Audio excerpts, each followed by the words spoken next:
Vietnam, a country that's been on the lips of many travelers and adventurers. Heard a lot about this place. People say it's cheap, really cheap.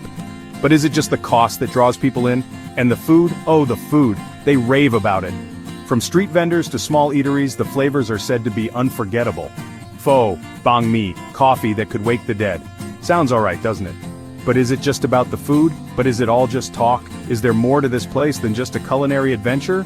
Can you actually live there? I mean, properly live on a shoestring budget? What does it take to make it work? Say $550 a month? That's the question, innit? A proper challenge, but is it feasible? Some reckon it's a paradise for folks counting their pennies, a haven for budget travelers, or dong in this case, the local currency that stretches further than you might think. Let's find out if it's more than just a backpacker fantasy, shall we? They show you pictures. Stunning they are. But what's the reality? Green rice paddies stretching for miles, a sight to behold. Jagged limestone karsts jutting out of emerald water. Nature's own sculptures. Bustling cities full of motorbikes. The lifeblood of urban Vietnam.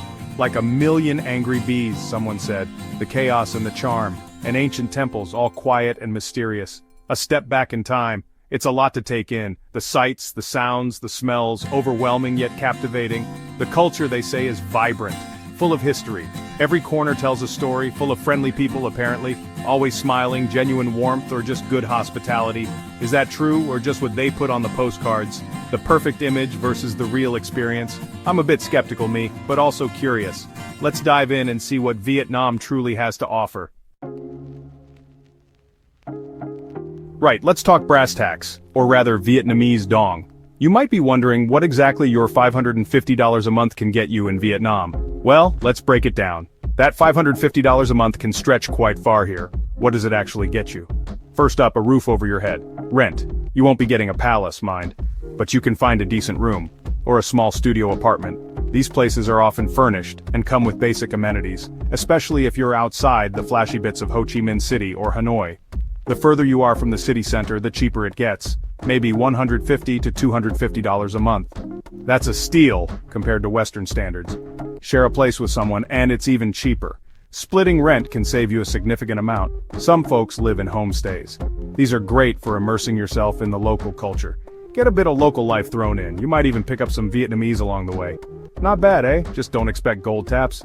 Then there's food. This is where Vietnam really shines.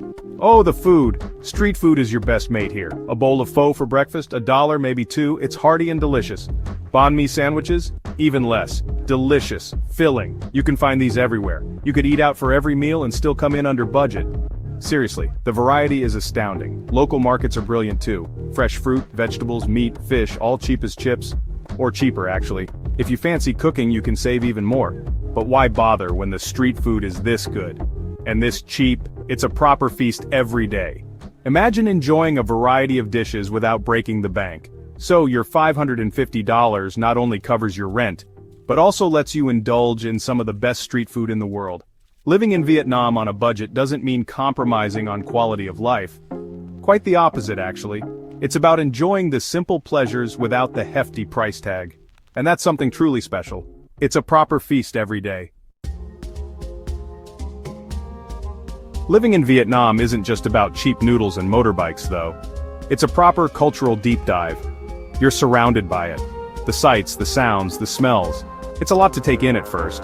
Can be a bit overwhelming if I'm honest. Things work differently here. The way people queue, or don't queue, more like. The way they haggle in the markets. It's all part of the experience. You learn to go with the flow. Or at least try to. It's an education, that's for sure. The local festivals are something else. Tet, the Lunar New Year, is massive. The whole country grinds to a halt. Everyone goes home to family, streets are decorated, there's a real buzz in the air. Then there are smaller, local festivals, full of color and tradition. You just stumble upon them sometimes. It's brilliant. Daily life is fascinating too. Watching people do their morning exercises by the lake. The way families eat together on tiny plastic stools on the pavement. It's a world away from what I'm used to, making friends. Right, let's talk about the awkward stuff. Dating, relationships, there are a lot of stories floating about, especially about Western blokes and Vietnamese women. Some of it's a bit dodgy, to be honest. Myths, mostly.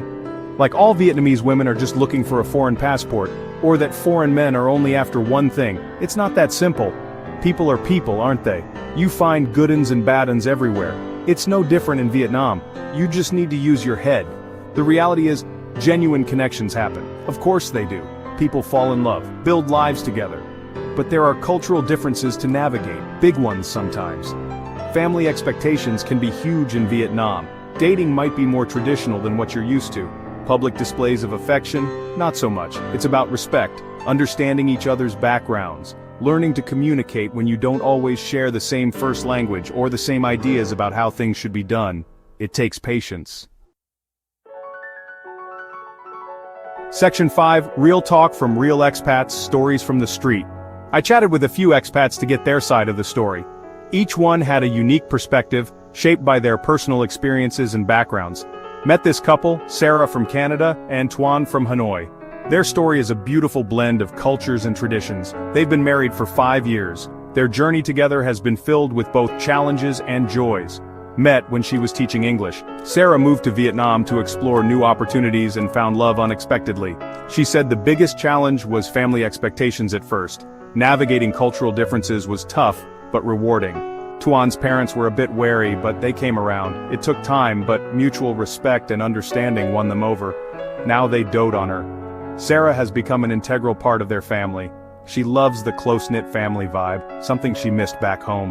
The sense of community here is heartwarming. Tuan says Sarah's taught him to be more open-minded. They make it work by embracing each other's differences. Lots of laughter, she said. Their home is filled with joy and shared experiences. And amazing home-cooked Vietnamese food, of course. Sarah has even learned to cook some traditional dishes. Then there was Mike, an older fella from Australia. His story is one of finding peace and simplicity. Retired, living in Da Nang on his pension, he chose Vietnam for its affordable cost of living and beautiful scenery, which is a bit more than $550, but he's still careful. Mike has mastered the art of living frugally. He loves the pace of life, the fresh seafood, the local markets are his favorite spots. He spends his mornings swimming in the sea and afternoons reading in cafes. It's a routine that brings him immense joy. He said he's healthier and happier than he's ever been. The lifestyle here suits him perfectly. He's learned a bit of Vietnamese, enough to get by. Mike enjoys engaging with locals and immersing himself in the culture. Section 6 Beyond Hanoi budget gems like Da Lat, Nha Trang and Hue. Hanoi and Ho Chi Minh City are great, massive, buzzing, but they can be a bit much and a bit pricier. If you're really watching the pennies, there are other places. Amazing places. Take Da Lat, for example, up in the Central Highlands. They call it Le Petit Paris. Bit of a stretch maybe, but it's got a different vibe. Cooler climate, pine trees, waterfalls, lots of flowers. It's quite romantic actually. Good for hiking. And coffee. They grow amazing coffee around there. Rent is cheaper. Food is still fantastic, a bit more laid back. Then you've got Nha Trang down on the coast. If you like beaches, this is your spot. Long sandy stretches, clear blue water, islands dotted offshore. Section 7, Red Tape and Rickshaws, Visas, Safety, and Staying Sane.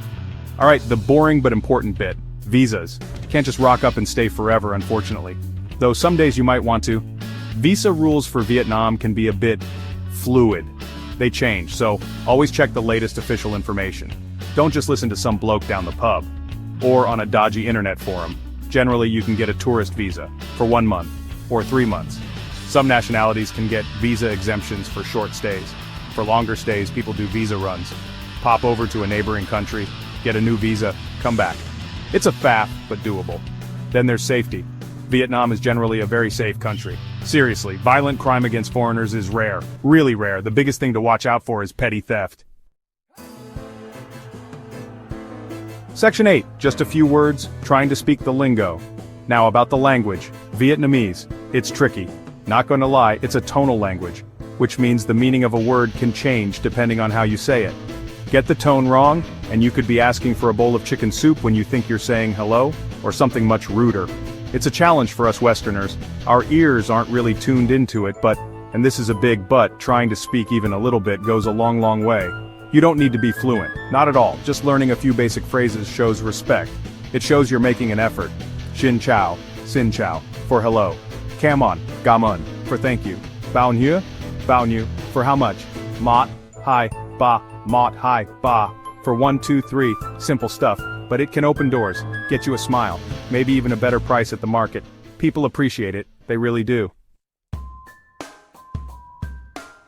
Section 9. So should you pack your bags for Vietnam? The final slurp. So there you have it, living in Vietnam on $550 a month. Is it possible? Absolutely. Yes, without a doubt. You won't be living in luxury. No five-star hotels every night, no champagne and caviar. But you can live comfortably, eat incredibly well, have amazing experiences, and meet some truly wonderful people, all without emptying your savings account. It's a pretty good deal if you ask me, a fantastic deal actually, especially in this day and age when everything seems to be getting more expensive. Vietnam offers this incredible combination: low cost of living, rich, vibrant culture, stunning natural beauty, from the mountains in the north to the Mekong Delta in the south, and all those beaches in between. It's a country that constantly surprises you, in good ways, mostly. There's always something new to discover, a hidden alleyway, a delicious new street food dish, a friendly local who wants to share their story.